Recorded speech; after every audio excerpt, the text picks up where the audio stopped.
আমরা এখন অ্যাপ্লিকেশান নিচ্ছি, তারপরে ইন্টারভিউ পর্ব শুরু হবে। আমরা তাদের ক্লাসরুম ডেমনস্ট্রেশন একেবারে আমরা ভিডিওগ্রাফি করছি, তারা যে ইন্টারভিউ দেবেন ভিডিওগ্রাফি করছি, টোটালটাই ভিডিওগ্রাফি করা আছে। 2024-এর আমরা নিয়োগ দিয়েছিলাম, কিন্তু টোটালটাই ভিডিওগ্রাফি করা আছে।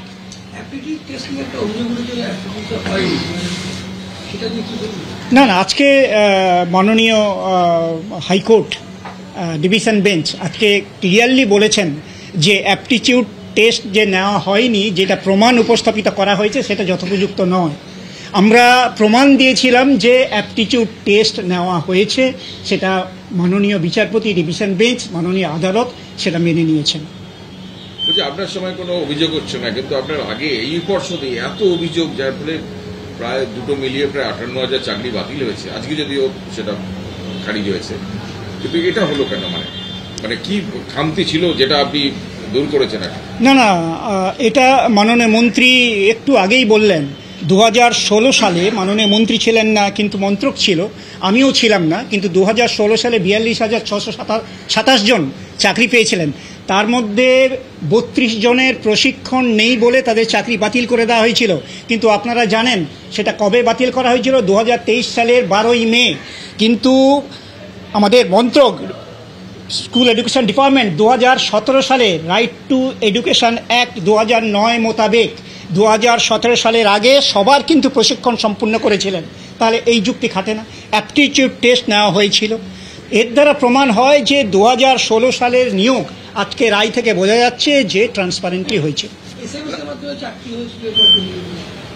না দেখুন, এটা তো আমি বললাম আজকের রায়ের ফলে এগুলো সবই তো খারিজ হয়েছে। আমি একটু বলবো যে আজকের এই যে আপনারা মাননীয় মন্ত্রী পর্ষদকে দিলেন, আমি বলবো যে পর্ষদ তো এডুকেশন ডিপার্টমেন্টের মন্ত্রকের একটি অংশ। এটা মাননীয় মন্ত্রী উনি 6 মাস শুধু নয়, আমি বলে দিচ্ছি 2023 সালের 12ই মে যেদিনকে 32,000 শিক্ষকের চাকরি যেদিনকে বাতিল হয়, তারপর থেকে উনি যেভাবে উপদেশ দিয়েছেন, নির্দেশ দিয়েছেন, প্রতিটি স্টেপে কি করতে হবে তিনি নির্দেশ দিয়েছেন। মাননীয় মন্ত্রী অধ্যাপক ব্রাত্য বসু যদি না থাকতেন, আজকে আমরা এই যে বিজয়ের দোরগোড়ায় পৌঁছতে পারতাম না। আমি তাকে কৃতজ্ঞতা আমি জানাচ্ছি।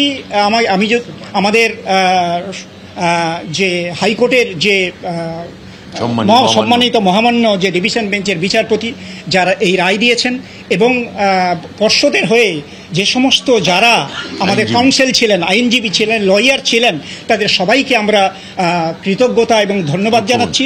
আমি যিনি না থাকলে পরে আমি বলবো যে সবটাই সুসম্পন্ন হতো না। তিনি হচ্ছেন আমাদের রাজ্যের সম্মানিত মুখ্যমন্ত্রী শ্রীমতী মমতা বন্দ্যোপাধ্যায়। পর্ষদ এবং আমি সরকারের অংশ হিসাবে, পর্ষদের সভাপতি হিসাবে আমি রাজ্যের সম্মানিত মুখ্যমন্ত্রী শ্রীমতী মমতা বন্দ্যোপাধ্যায়কে এই জয় উৎসর্গ করছি। এটা এসএসসি এর সঙ্গে কথা বলুন। এসএসসি আপনাদের পুরোটাই আপনাদের দেখুন কথা বলছেন, পুরো যখনই আপনাদের কিছু জানতে চাইছেন কোয়ারির উত্তর দিচ্ছেন, পরে এটা এসএসসিকে জিজ্ঞেস করাই ঠিক হবে।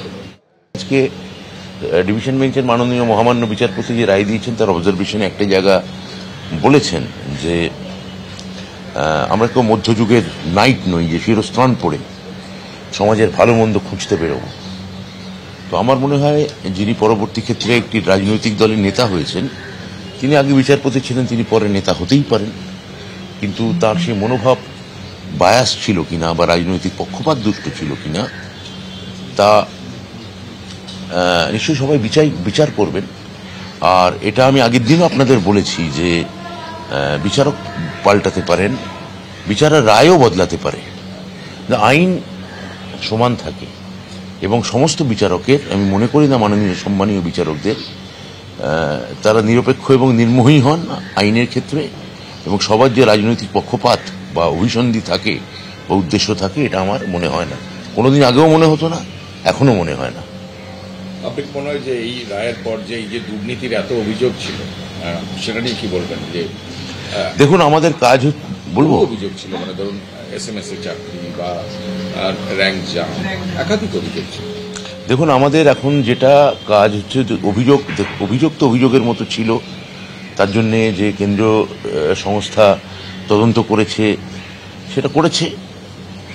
আমাদের এখন কাজ হচ্ছে যে এসএসসির যে যোগ্য চাকরিহারা শিক্ষকরা আছেন তারা যাতে স্বচ্ছতার সঙ্গে নিরপেক্ষতার সঙ্গে তাদের মেধার জায়গা থেকে তারা যাতে তাদের চাকরি ফিরে পান সেটাকে সুনিশ্চিতকরণ করা। এবং গত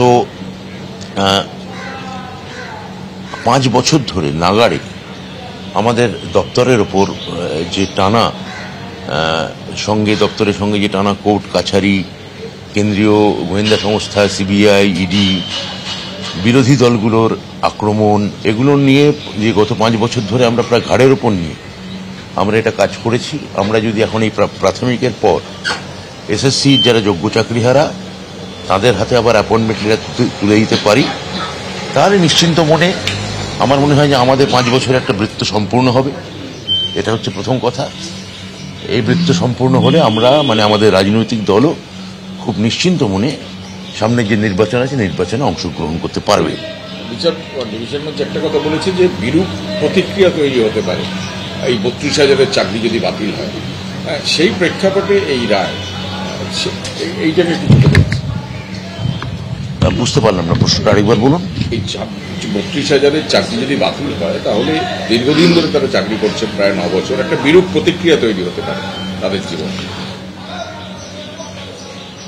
দণ্ডিতের সাথে দণ্ডদাতা কাঁদে যাবে সমান আঘাতে, সর্বশ্রেষ্ঠ বিচার যার তরে প্রাণ ব্যথা নাহি পায়, তারে দণ্ডদান বিধাতার অত্যাচার। মাননীয় বিচারপতি যে অবজারভেশন করেছেন, বিচারপতি দেখুন তো প্রায় বিধাতার মতোই, তারা সত্যি একটা আদেশ দেন এবং সেই আদেশের মধ্যে যদি চোখের জল বা বেদনা বা সমবেদনা বা সহানুভূতি যদি না মিশে থাকে তাহলে সেটা একপেশে হতে বাধ্য। সেটার মধ্যে সেটা সাবস্ট্যান্সহীন, প্রায় একটা জল ছাড়া নারকেলের মতো একটা শুষ্ক হয়ে যায়। তো আমি মনে করি যে যে যে কথাটা মাননীয় বিচারপতি তার পর্যবেক্ষণ বা রায় বলেছেন সেটা এক ধরনের সংবেদনশীলতা এবং সহানুভূতির প্রকাশ, যেটা মহামান্য আদালতের ওপর যে মানুষের যে ভরসা তাকে আরো প্রথিত করলো। ডিভিশন বেঞ্চে তো এই রায় হলো, 32,000-এর চাকরি বহাল থাকলো। এক পক্ষ আইনজীবী তারা আজকেও বলেছেন যে তারা একে চ্যালেঞ্জ করে আবার সুপ্রিম কোর্টে যাবে, এবং যারা বঞ্চিত চাকরি প্রার্থী তারাও একই কথা বলছেন, তারা সুপ্রিম কোর্টে যাবে, তারা খুশি না। কোর্টে যাওয়ার অধিকার তো সবার আছে। এটা খালি এটা মনে রাখতে হবে যে যারা চাকরি পেল এবং যারা চাকরি হারালো এবং যারা চাকরি ফিরে পাওয়ার জন্য আমরা চেষ্টা চালাচ্ছি, এইটুকু মাথায় রাখবো যে তাদের কেবলমাত্র রাজনৈতিক সংকীর্ণ জায়গা থেকে দেখা ঠিক না, তারা আমাদের রাজ্যেরই ছেলে মেয়ে। ফলে কেউ যদি চাকরি তাদেরকে কারো থেকে যায় বা কারো যদি চাকরি ফিরে পাওয়ার আশ্বাস যদি তৈরি হয় তাহলে তাদের সঙ্গে আমি অন্তত অনুরোধ করবো যাতে মানবিকভাবে তারা থাকতে পারেন। তো 32,000 চাকরির ক্ষেত্রে যে অভিযোগ উঠেছিল সেই চাকরি বহাল থাকলো, এই একই রকমটা কি 26,000-এর ক্ষেত্রে হতে পারতো? কোথাও কি খামতি রয়েছে? আমি তো আবার বলছি, আমি রায় নিয়ে কোনো কথা বলবো না, কেননা সমাজের একটা অংশ পারসেপশন তৈরি করার চেষ্টা করেছিল যে এই পদ্ধতির মধ্যে, আমাদের দপ্তরের পদ্ধতির মধ্যে কোথাও ফাঁক আছে। সেখানে দেখা যাচ্ছে যে আজকে তার অনেকটাই আমরা ঋত সম্মান পুনরুদ্ধার করতে পেরেছি। ফলে এইটা নিয়ে আপনারা যেরকম বলছেন যে এটা কি ফাঁক ছিল কিনা, আছে কিনা, তার থেকেও বড় কথা সেটা এই 26,000-এর মধ্যে যারা যোগ্য তাদের পরীক্ষা হয়ে গেছে, ফলাফল বেরিয়ে গেছে, যাচাইকরণ চলছে। এইটা যতক্ষণ না আমরা তাদের প্রত্যয় বা ভরসা দিতে পারছি ততক্ষণ আমি তাদের চাকরি কেন বাতিল হয়েছিল সেই রায়ে কোনো গন্ডগোল ছিল কিনা সেই নিয়ে আমি অন্তত কোনো মন্তব্য করবো আমি করবো না। এবার ওনাকে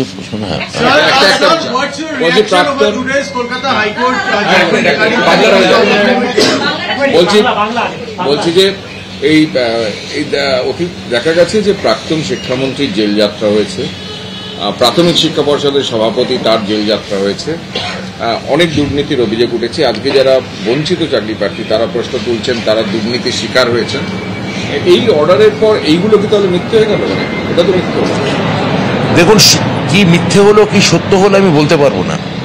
আজকে যে শিক্ষকরা যাদের চাকরি থাকলো, যারা একটা মানসিক অনিশ্চয়তার মধ্যে ছিলেন, তারা যে আবার চাকরি কর্মস্থলে মাথা উঁচু করে যেতে পারবেন, এটাই আমাদের কাছে বড় কথা। যে 26,000 32,000 এইসব নিয়ে একটা প্রশ্ন বারে বারে উঠে পড়ছে, শিক্ষা দপ্তর কি আদৌ নিরপেক্ষভাবে স্বচ্ছতার সঙ্গে পরীক্ষা নিতে পারে? এই প্রশ্ন বারে বারে বিরোধীদের। আমি তো গভীরভাবে বিশ্বাস করি যে যেভাবে আমরা এবার এসএসসি পরীক্ষা নিয়েছি বা প্রাইমারি টেট 2024, তাই তো নিয়োগ দিয়েছে 22-এ নিয়ে। হ্যাঁ, যে যে যে পরীক্ষার প্রাইমারি পর্ষদ নিয়েছে সেটা খুবই স্বচ্ছভাবে নিয়েছে এবং আমার মনে হয় যে এর এর এর ভারতবর্ষে অন্য কোনো রাজ্য এতটা স্বচ্ছতার সঙ্গে কোনো পরীক্ষা নিয়েছে কিনা। প্রথম কথা, চাকরি স্কুলে বা স্কুলের চাকরিতে পরীক্ষাই হয় না বেশিরভাগ রাজ্যে। আমাদের রাজ্যে তাও তো পরীক্ষা হয়, মুখ্যমন্ত্রী পরীক্ষা জারি রেখেছেন। তো এটা নিয়ে আর অন্য কোনো মানে মানে এর স্বচ্ছতা নিয়ে যদি কেউ প্রশ্ন করেন, আমি বলবো, আমি তো আগেও বলেছি, কোর্টে যান, ওয়েলকাম করছি। কিন্তু আপনার দপ্তর এই স্বচ্ছতার কথা বলছেন, সেটা যদি মেনেও নেওয়া যায়, কিন্তু আগে এটা পারলো না কেন? আমি আগের আমার সময়, আগেকার যে সময় আমি ছিলাম না বা আমরা ছিলাম না, তার সঙ্গে আমি এখন এই মুহূর্তে এটা নিয়ে কোনো তুলনা করবো না। এটা আমাদের মেনে নিতে হবে, এটা একই সরকার, মন্ত্রক বা যাই চেঞ্জ হোক না কেন, বা মন্ত্রী বা চেয়ারম্যান চেঞ্জ হোক না কেন, এটা আমাদেরই সরকার, মমতা ব্যানার্জির সরকার।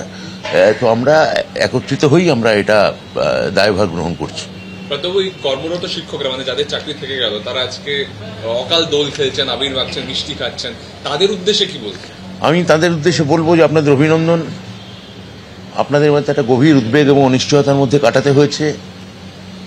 সেই উদ্বেগ এবং অনিশ্চয়তা আমাদেরও স্পর্শ করেছে। আমার মুখ্যমন্ত্রীকে বারবার, মমতা বন্দ্যোপাধ্যায়কে এই উদ্বেগের ছোঁয়াচ তার মধ্যে পড়েছে, আপনাদের উদ্বেগ। কিন্তু ফাইনালি আপনারা আজকে জিতেছেন, আপনারা কর্মস্থলে যেতে পারছেন এবং আজকে প্রাথমিক বেঞ্চের রায় ডিভিশন বেঞ্চ সেট অ্যাসাইড করে দিয়েছে, একপাশে সরিয়ে রাখা হয়েছে। ফলে আপনারা আবার মাথা উঁচু করে কর্মস্থলে যান এবং আমার মুখ্যমন্ত্রী, আমার সরকারের ওপর ভরসা রাখুন। এবিপি আনন্দ, এগিয়ে থাকে, এগিয়ে রাখে।